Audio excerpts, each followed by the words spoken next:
Hello, and welcome to the Constraints Collective podcast. And in this episode, this theory episode, we're going to be discussing a recent paper publication entitled "The Ecological Dynamics of Cognizant Action in Sport." Keith, are you okay? You good? Yeah, great, Martin. Yeah, I'm really looking forward to this podcast. I'm really buzzing about this because it's a really nice paper to be involved with like a stellar cast of other Yes. authors, co-authors there, to be honest. So yeah, Yeah. looking forward to Yeah. it. Brilliant. Yeah. So it's with our good friend Duarte Arouge, Henrique Lopez, David Farouk, who's has he finished his PhD now at Sheffield Hallam? He's David. in writing up mode, and Right. he's Okay. seriously writing up some really good stuff. As we're speaking, a paper is should be winging its way to a top motor behaviour journal. Yeah. So this is the exciting Brilliant. phase of the PhD. Yeah. Cool. Good. And yes, your good self as well. So I suppose what we want to do with these theory podcasts is a general overview of the paper, and we will put a link in the show notes. And Yeah, then yeah, and then we really want to get into, well, what does it actually mean for a coach? So if you're listening to this, like, why would it be important? How could it influence practice? What's the point of difference, I suppose? So yeah, so I suppose the golden thread, the key message is this idea of cognizant action in sport, which is linked to intentionality, mm. the coupling of perception and action that we've spoke about quite a lot anyway. So yeah, could you sort of give us an overview and sort of explain what the paper's about? Is that okay? Yeah, broad framework, and then we can just get into a discussion Yeah, about key issues and points, etc. So, I mean, Duarte Arouge, as you say, from the University of Lisbon, from people who don't know him, long time, originally a PhD student of mine, but, really stellar colleague, as I said. Um, Very strong on the psychology side as well as the sports science side. Um, Focused on the science of expertise. David Farouk finishing off his PhD, as we mentioned, and again very strong, focused on ecological psychology and also principles of nonlinear dynamics as well, and getting a good mixture of the two. Now, essentially, the key messages of the paper have been consistent with what we've been discussing and talking about for many years now, and actually what we've evidenced in our research for many years now. It's really, the paper is about understanding the importance of knowledge in sport performance, but understanding that knowledge means different things depending on the psychological theoretical tradition that you follow.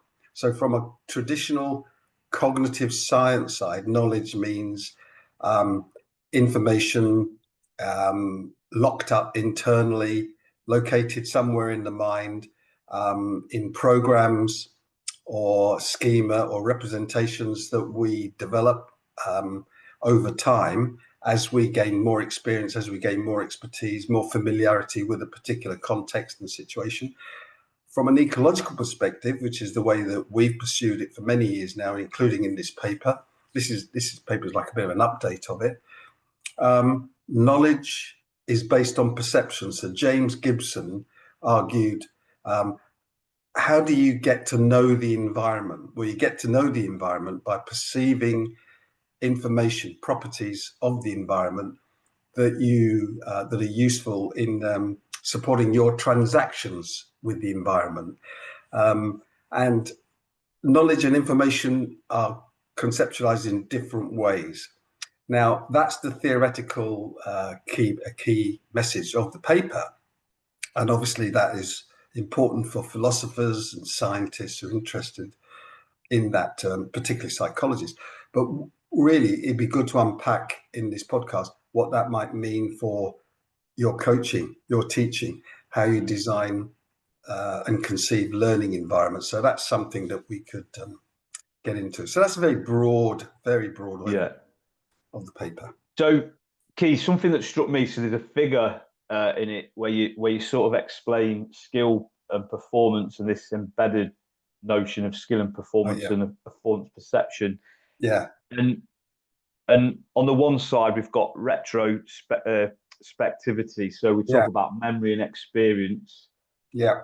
And then, well, not on one side or the other, but you've got that maybe one way to think about performance and perception of performances. And then you've got uh, prospectivity, so anticipating and intending. Yeah. So I suppose, what's the difference and why might it be useful for a coach to understand that? Yeah. I think that's important to understand. So, firstly, I guess the traditional approaches to um, learning, to understanding knowledge of the environment and the role of knowledge, etc., in psychology, for psychologists, in cognitive psychology, that focused very much on a retrospective account. So that was very memory based, the idea of constructing memories, internal representations of the environment. But you essentially modeled the world, and then the skill, as you develop, as you became more skillful, as you become more skillful as an athlete, is you develop or write better models of the world. They become more sophisticated. So when you approach a new situation, you kind of go, oh, okay, I've got a model for this, and your system then locates a model, a program, or representation, and you can use feedback from performance to see how things were done in the past and how they were successful and how they weren't as successful, and then you can reorganize your actions accordingly. So this actually captures the basis of the paper. The paper was written for the 25-year special issue of a psychology journal, a top psychology journal, the Psychology of Sport and Exercise. So it's aimed at psychologists. And traditionally, over that 25 years, the dominant model has been cognitive psychology. So we were invited to contribute to this special issue. And we published many of our past papers in there because we give an alternative view, not just the memory-based, feedback loop-driven type of regulation of movement based on knowledge and information that's modeled of the environment. But we disagree with that. We focus on the informational properties of the environment, as Gibson argued. That doesn't make us environmentalists. And in the paper, we pick out a couple of examples where people have tried to misconceive us as being environmentalists. We're not. It's always important to remember the key concept is ecological psychology focuses on the relationship between the person and the environment, not the person locked up internally, memories, etc., not the environment, that somehow this information is there and somehow we magically access the information.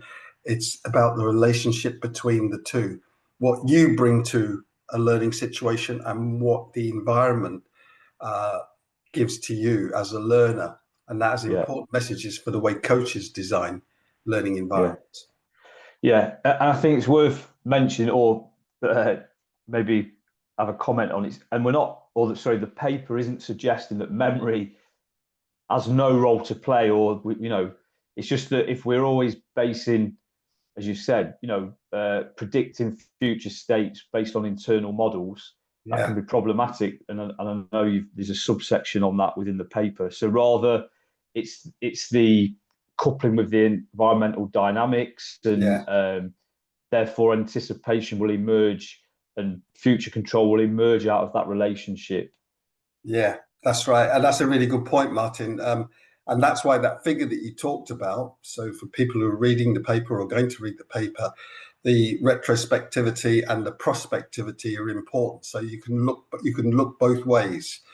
And that's what ecological dynamics focuses on, you looking both ways, anticipating in the future. And that's based on information and your skill perception of picking up information that can be used to regulate your actions, but also your memories as well. So absolutely, it's a complete misconception to say that ecological psychology rejects any form of cognition, or does not believe in memories, or things like that. It's actually there is an ecological cognition that we've talked about and written about in lots of different podcasts and articles in the past, and that takes a different form to the traditional cognitive approach to cognition. As Edward Reed talked about, really cognition is about picking up information, which is like the furniture of the world. It's surrounding us. As we negotiate the environment, we're picking it up and using it, and that's what we do from a very young age. And that's an essential, so building this relationship with the environment is really, really important. So for a coach or teacher, the environmental contexts that are created that's why they're really important, because the better you are at designing those learning environments, i.e. rearranging the furniture so that for each learner, so that they can pick up the information sources they use, get access to the affordances, the opportunities for action, and then use that to regulate their actions. The better you are at that, then the better your learners will perform later. Yeah. And there is, just going back to the paper, Keith, there is, so you've put in or made reference to studies that have actually shown this. Yes. So that individuals and collective behavior in team sports, so they coordinate the movements by anticipating future ball positions. Yes. So I'm just looking at the notes here. So yeah, Bruno Travazos, there's a study that he did in was it rugby? I think maybe, I can't remember. Yeah, and there's probably another futsal. Sorry, yeah. With Bruno, yeah. But I mean, there's been work There's another done one in rugby. tennis as well, yeah. Yeah, tennis, rugby union, and it's not just team games. So essentially, the key idea, the key premise there is that the information, you don't just access the information in a robotic way. It depends on the context. So this is where lately I've been talking a lot since 2023 when I reviewed Alicia Huerera's book about her latest book, Context Means Everything. And it really does mean everything, and you're exposing learners to different contexts allows them to learn to pick up the information that's available in those environments. So things like gaps, distances, that's where this torrent of research that you talked about, Martin, over the past decade or more, 2 decades, been a torrent of research showing it, that you change key ecophysical variables like distances and gaps relative to an individual, and their ability to use that information to regulate their action changes as well. And what is meaningful for one person is not for another, because it depends on what they bring to the performance environment, the effectivities, as we call it, or their skills and capacities. So a gap that is sprint throughable for one person may not be sprint throughable for another person. So they have to solve that problem in a different way. Yeah. So as you've got here, so just on that point, so cognizant action self-organizes in every performance environment. And at the same time, it is constrained by performers' skills. So absolutely that point. So the cognizant refers not just to your awareness of what that individual, what that information offers, the affordances of the environment, what it offers to you as an individual. It also refers to your awareness of your own capacities.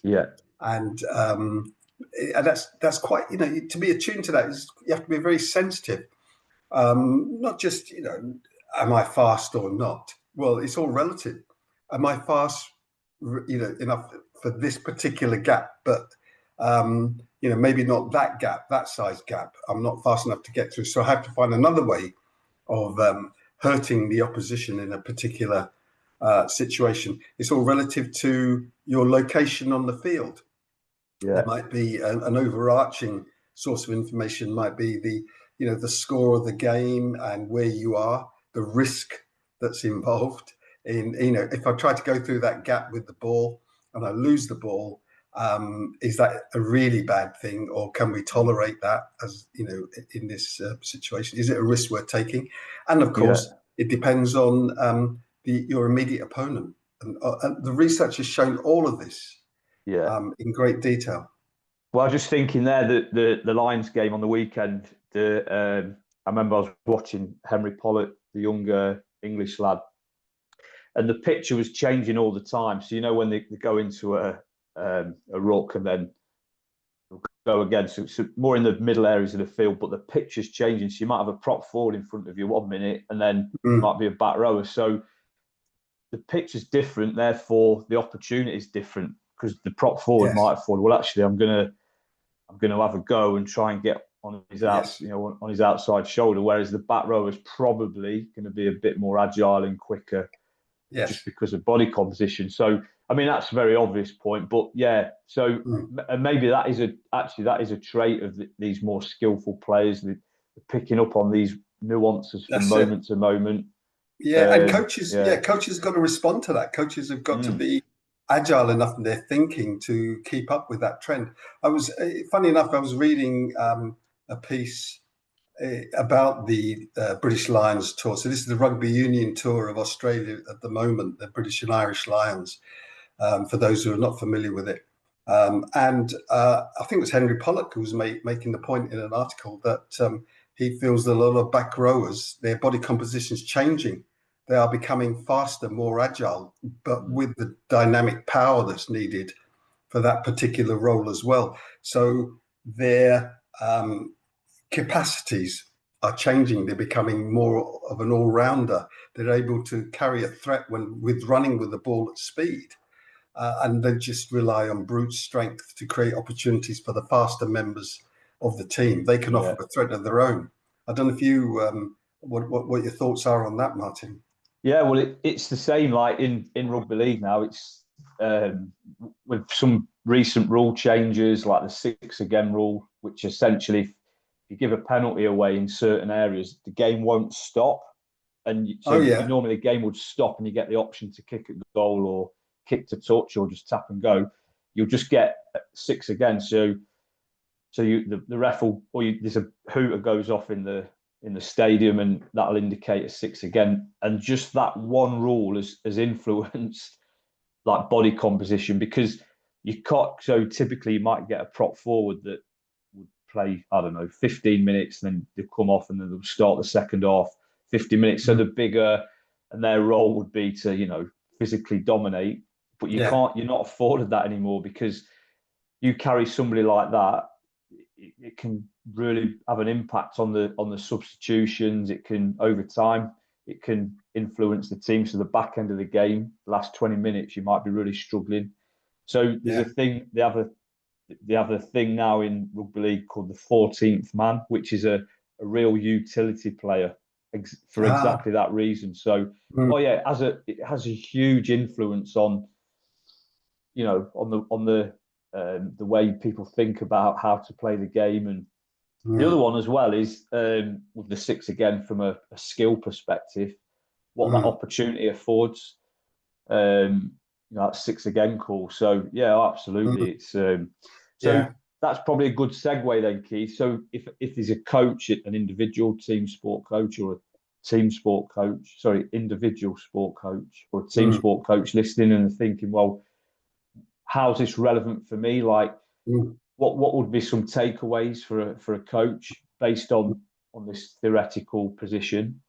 Yeah, I mean, that's a really good point. And the coaches, as a coach, if you read the paper itself is a little bit technical, because it's for a sport and exercise psychology journal, the 25th anniversary. So its main target are sport and exercise psychologists, academics, and researchers and things. But there are some important messages of relevance for practitioners, and one is that to view performance as being information regulated. In other words, basically sport performance environments, regardless of whether it's a team game, individual sport, engaging with nature, outdoor sports activities, sprinting, they all have come down to fundamental principles of information regulates action, and action creates information, a really key ecological principle from James Gibson's work. And so the way that you design a learning environment and the way that you help to develop an athlete from very young, that really needs to be founded on information. Now, in the past, from a cognitive tradition, the concept of information was pretty much treated referring to the amount of information and the magnitude of the information available in a particular situation, because people talked about information, like a communication channel, input, some sort of transformation of the information in the brain, and then an output. Pretty much the brain is a computer type of reference there. And so that's why you get a big emphasis on cognitive loading and overloading and things like that. The focus traditionally being on the magnitude of information present. But ecological psychology has rebalanced that a bit. Whilst the magnitude of information, the amount of information present is important, there's no question of that. What is really important is the structure of that information and the structured information that's made available to learners. If you break up learning coaching practices into very small packets and very small little tasks, you might be decomposing that information and actually interfering with the structure of the information, which prevents learners from forming a really good, stable perception action coupling. So as you perceive information, you couple that information to actions. And as you act, that becomes coupled to information that you perceive. So you have this strong coupling. And skill is pretty much based on the idea of perception action coupling becoming more stable and tighter and more adaptable as well as the learner progresses. That is a major key emphasis for the coaches. And that really does put the learner at the center of the learning environment. The other point is to think about the opportunities that are available for a learner. If you restrict coaching practice and tasks to very minor little, reduce them to tiny components that don't reflect the game, when they'll get overwhelmed when they get to the game, where there's all these different opportunities, and then it becomes a case of which opportunity do I take? What does that gap mean? Is that a better gap for me to go through than this other gap, with the ball? Or, if I'm on the side of a mountain, is this grip going to be the one, is this the way I go forward, traverse up the mountain, or do I need to come back down and try again? And you get this risk reward type of relationship built up, and that's all based on the affordances, the opportunities that are there. So people need to be able to assess the opportunities, perceive them, and then make decisions on using them depending on their own skills, capacities, dispositions, even how they're feeling at a particular moment, whether they're tired or not. It's the end of the game, for example. So those two are the key messages.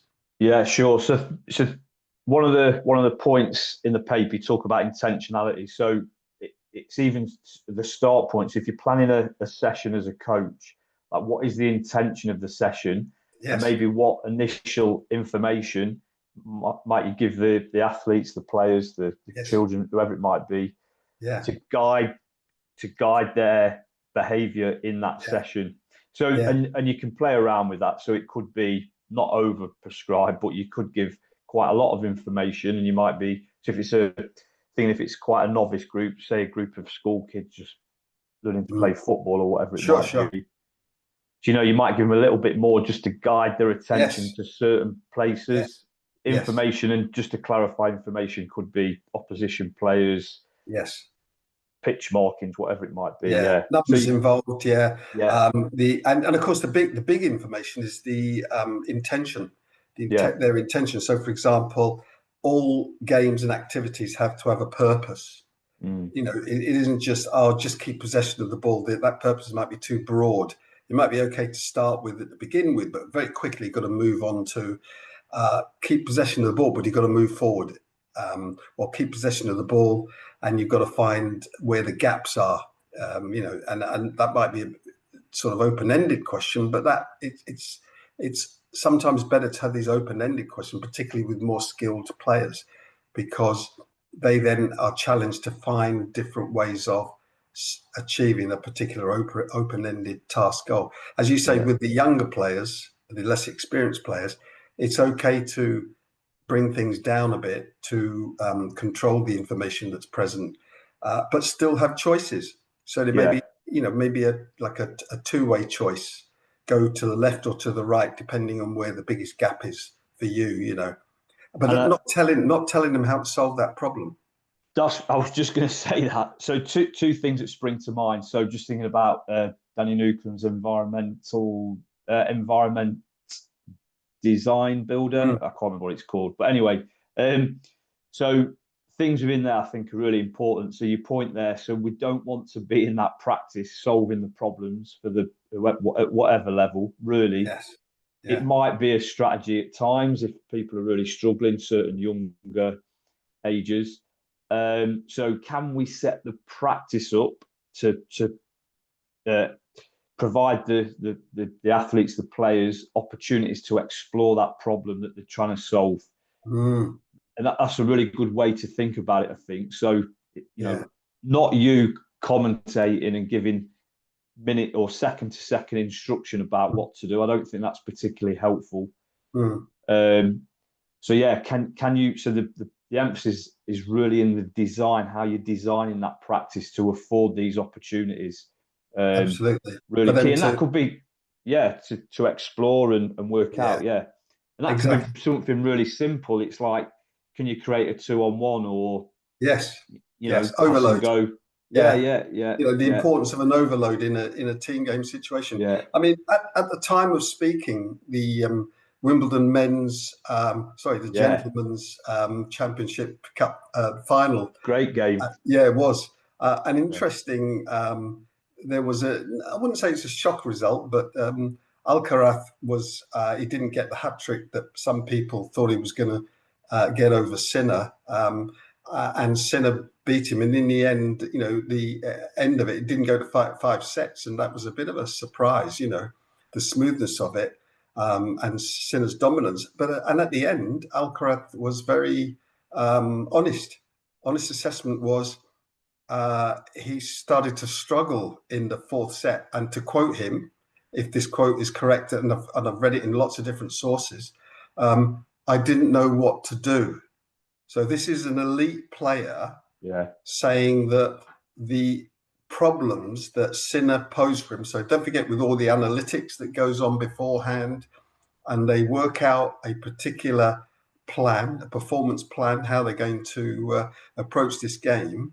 And sometimes, even at that elite level, so this Alcaraz has won it the last 2 years running. So this is for the third year running. So this is not some novice.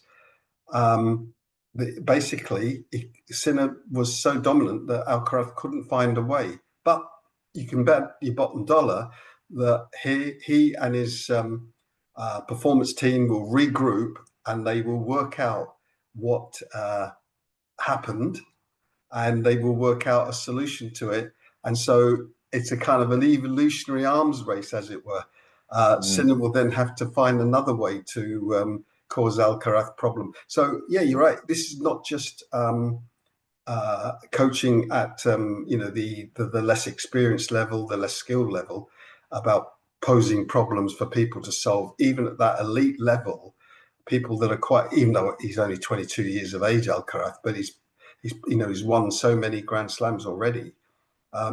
He can get side blinded by somebody posing him problems that he's not quite aware of how to Mm. solve. And he's approached it in absolutely right way. Really be honest about it and sort of, okay, I didn't know what to do, but that'll change next time. Yeah, yeah. Cool. So yeah, I think there's some really interesting points there based on the paper key. So yeah, thanks for the oversight, and I'll put a link to the paper Yeah, in the show notes. And I yeah, think it is a free download, so yeah. It people is. do want to Yeah. read it. Yeah, Just one last thing there. We yeah, we did talk about anticipation, didn't we? One thing to clarify. yes. Yeah. Before Sorry, we. yeah. Sorry, Keith, you're right. Yeah, so in the paper you talk about weak anticipation and Yeah. strong anticipation. Yeah, Yeah. so maybe Difference between the two. Yeah. I yeah, mean, it well boils remembered. down to Turvey and colleagues writing about this, maybe in the last decade or two. And weak anticipation is really a form of anticipation that relies on internal models. So there's the assumption of an internal model that helps you to anticipate what's going to happen next. So this is the prospectivity that we talked about in the model, the figure that you mentioned earlier.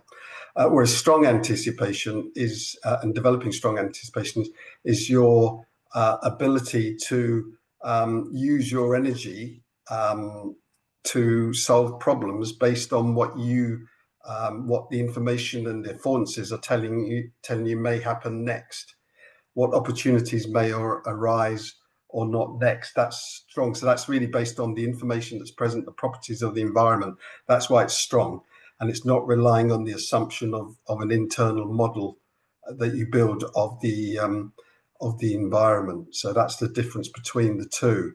And so the implications for coaching are that essentially you put learners in situations where they anticipate, they need to work out how to anticipate what's going on ahead. So they may pick up an affordance and use that now, but where does that take them? So imagine that you're climbing on a mountainside and you see a grip, you recognize a grip, and you think, oh, great, this is, I know what to do here. And you pull yourself up, and then suddenly you realize that actually that affordance is nested within other affordances. And some of those other affordances you can't use because you're not skillful enough. And so you're going down a blind alley. So really it's about seeing the affordances and how they're nested with other affordances, and how you could use that and go in a particular decision-making pathway, a pathway of action rather than another one. Yeah, and I think the key takeaway there for a coach, Keith, isn't it, is that really practice should try and encourage adaptability, not just rehearse with the assumption that they've learned whatever it is you're rehearsing, therefore it will transfer into the game. And you see that quite a lot. It's the old philosophical saying, what is it? No man ever steps in the same river twice. Yes. Along the lines of, it's not the same man or the same. Yeah, that's it. Well remembered.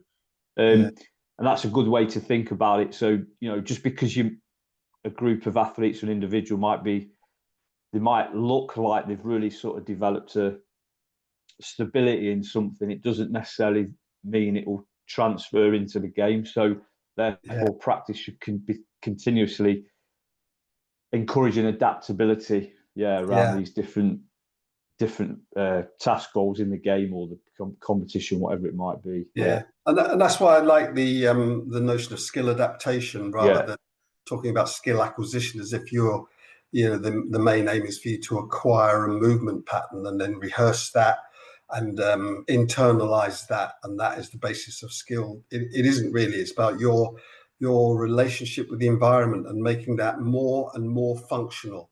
And as the tennis final from yesterday shows, Alcaraz, that keeps on, your functionality can keep on improving, getting better and better, and that's down to good data, good performance analytics, people scrutinizing what your team or what your athlete is doing and how they can counter that. So it is